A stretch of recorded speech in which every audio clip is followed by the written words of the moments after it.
Hi everyone, John Larson with Sullivan Bosse's, and today I wanted to look at SeeSaw and the Activities tab on the sidebar. Particularly what we want to look at today is how to archive activities.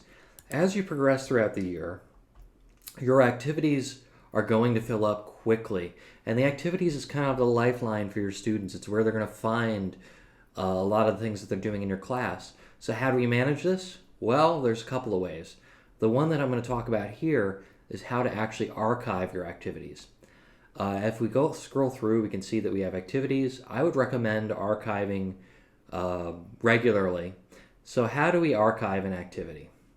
So if I click on the ellipses here, you'll see that archive activity pops up.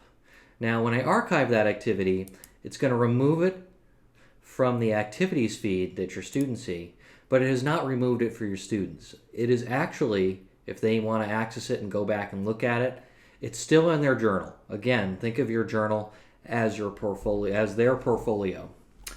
What happens if I want to get it back? I accidentally archived something. Well, that's where this big folder down here below scheduled that says archived is. That's where all your archived activities are going to be. And what if I want to get it back? Well, I go to the ellipses again here at the bottom right of my activity. I click it and I unarchive it. That puts it right back in my normal activities feed. So remember, it is not gone from the student's journal. Just to show you, I'm going to click journal. After it's been archived, it'll still be in the journal after they've completed it, but it will not be in the activities feed.